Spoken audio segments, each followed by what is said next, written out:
So I was thinking about relationships that players can have via their characters between other characters.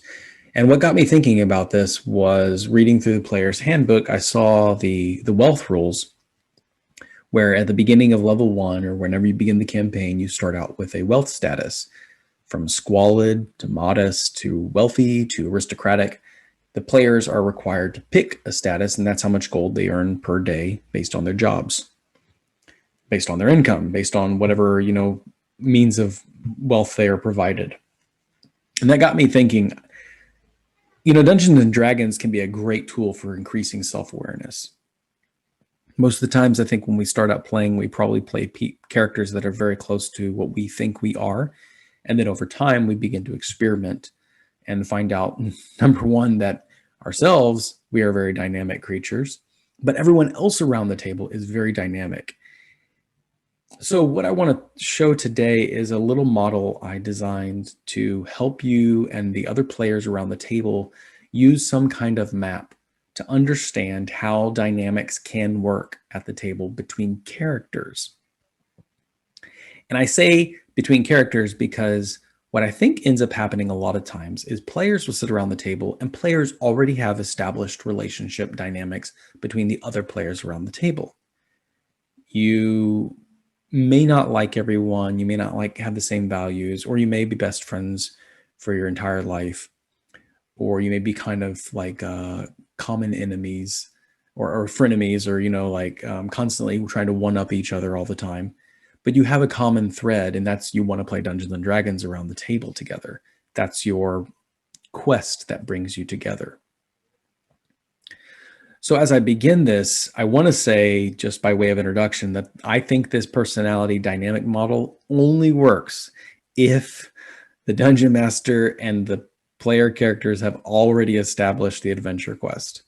If not everyone's on board about what the quest actually is, go into the lair, kill the dragon, steal the gold, rescue the prisoner, and emerge the town as a hero. And no one's agreed upon that, then I would say don't even bring this up, because this would further confuse the table, and things might begin to fall apart, as hopefully you see. But if you've established the adventure quest, then despite the changing ideologies and the changing backgrounds and the personality dynamics that occur at the table, this only accentuates the amount of role play and adventure that can take place, rather than being a boring, hey, we're all friends and we've always been friends and we get along all the time and we met in a tavern and now we're off to save the world and hooray. I think that can get stale over a while. That can get stale. And personally, I like to look for things that are a little bit more challenging. So here we go. All right, so what you see, the square, 4 quadrants, it's a 4-quadrant model. On the left to the right, it goes from low challenge, which would be passive relationship, to a high challenge relationship, which would be active. And then on the left side of the square, you have a low conflict relationship, which would be full of harmony. And then you have a high conflict relationship, which would be, boring word, full of conflict. Now, I'm going to define the terms. When I say a challenge relationship, I think challenge is a good thing. A high challenge relationship is active. It incites you, it provokes you, it mesmerizes you, it pushes you, it intrigues you, it's constantly dynamic, it's in your face as a relationship. Whereas a passive relationship just kind of lets you be you. Doesn't really ask a lot, kind of goes with the flow.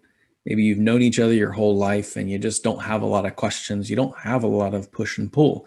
You just, hop in the rowboat together and you keep on going. Okay. So a conflicting relationship, high conflict, would be a relationship where you do not share you share very few, if any, of the values and ideologies. You are at odds, whether through your thinking or whether through your background. Something like that. Whereas a harmonious relationship would be You have the same values, you have the same understanding of the way the world works. Maybe you came from the same tribe, or maybe you just see the world the way it is through each other's glasses, and there's really not much to reconcile. And again, a high conflict relationship, you're having to reconcile daily. Over here in the bottom, we have low conflict, so passive.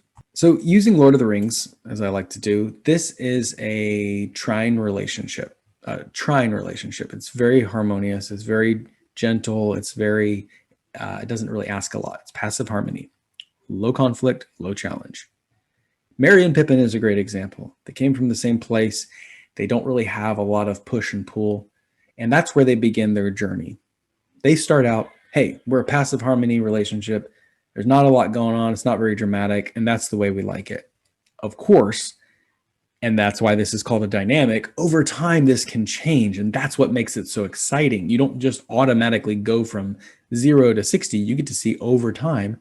Merry and Pippin, by Return of the King, they change their relationship. Whether they chose that to happen, it's questionable. But where they start is a passive harmony relationship. So maybe your character sees another character at the table and thinks, man, we're like two peas in a pod. We get along. That would be a passive harmony relationship.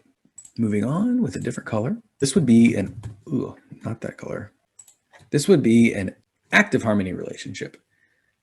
Still harmonious, right? Still sharing the same values, feelings, visions, personal goals.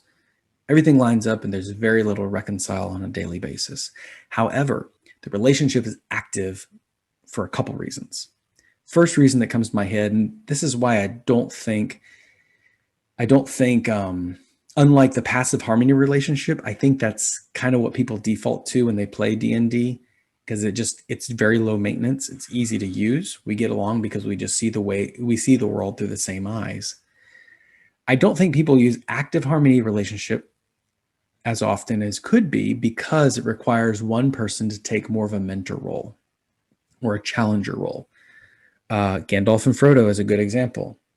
Gandalf and Frodo have the same vision, values, and goals. However, Gandalf challenges Frodo. He pushes him. He draws him out. It's a relationship full of challenge, full of activity, full of inciting and provoking and mesmerizing and pushing and pulling. And every day, something's going to change. Now, of course, you can see the difficulty in this relationship is getting the other character to decide, well, am I going to play the trainer or the trainee? Am I going to play the Padawan or the Jedi? Am I going to play the squire or the page? It requires one character, or actually it requires both characters to decide on this dynamic. Or it can be done unwillingly, which I think is very funny. Imagine the character that is just starstruck with this other character. They can't keep their eyes off them, and it really annoys the other character. You can have an active harmony relationship. You can crush over another character, and the other person not even see it. And that brings me to the second idea of the active harmony relationship. I think romance or crushes or, insane amounts of respect can be this active harmonious relationship. You share the same vision, goals, and values, but the relationship is constantly asking something of you. Cool. Okay. So change the colors. We're going to go to conflict. This is high conflict, but it is, where are we at? Low, or it is passive. We'll just call it conflict. Conflict passive. All right. So once again, between harmony and conflict, the lower you are, the more harmonious the relationship is. You share the same goals, visions, values, and feelings. Whereas the further you go out, the conflict increases by sheer distance. However, with no challenge on this square, it's a passive relationship. Not much is asked of this relationship. It is an agree to disagree. We are so vastly different. We are so far apart. We are so opposed.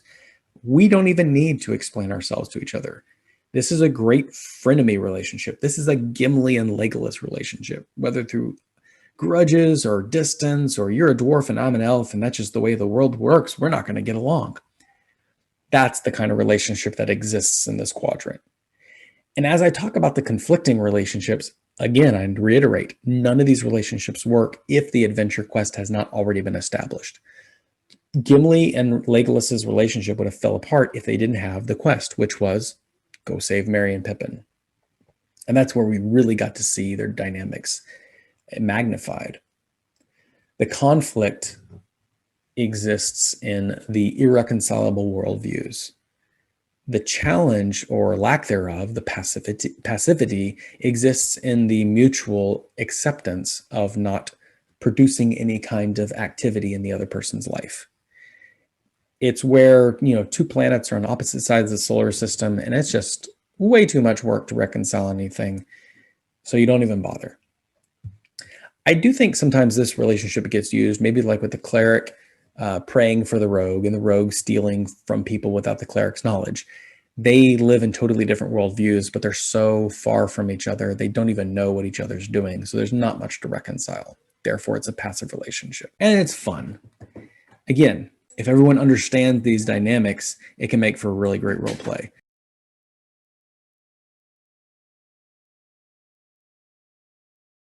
So now I'm going to talk about the last one. Let's change the color here. This will be active. High, it's conflict. Woo. And active. Boom. Explosive. Square. This is not opposition. This is butting heads on the daily. This relationship, I've seen it used once in a game that I've played, and I have to say, it's a lot of drama. It just like passive harmony on the bottom left-hand quadrant is just no drama at all. The conflict active has a lot of drama. Why? Because it's active. The relationship is asking a lot of the characters, and it's conflict. On the daily, there are irreconcilable differences that are taking place. Because this happens to slow the adventure down and produce lots of great role-playing moments, but nevertheless slow the quest down, I would advise use these encounters sparingly. Maybe not every session, because it can get old. It can exhaust the character or exhaust the players. And I would say with this one, make sure the other character knows what you are doing, because we tend to take things personally in D&D, and we take surprising things personally. I've been surprised at what my players take personally and what they don't take personally. It's a myriad of reasons. But before you start going into a conflict active relationship, just check in with the other character, check in with the dungeon master, and just say, hey, my character has a good reason to really hate your guts, or my character has a good reason to think you are a snob and deserves to be punished, or my character thinks you're holding the party back, and we're going to have a showdown. And it can be fun. It can be, I think, very cathartic or rewarding experience to see that kind of dynamic. We see it in movies and books all the time. I think the reason we avoid it in role-playing games is because, number one, a lot of role-playing is improv, so we don't really do a lot of prep. And so when we spring something on someone, we usually want to take the safe route. But if you do a little prep, and really if every player already knows about this model, they understand, oh, I know what they're doing. Okay, cool. Yeah. And that makes sense because I'm a dragonborn and you're a halfling. Our people haven't gotten along. Or, hey, I'm a human and you're a human, but we're brothers. And we've always had a tenuous relationship.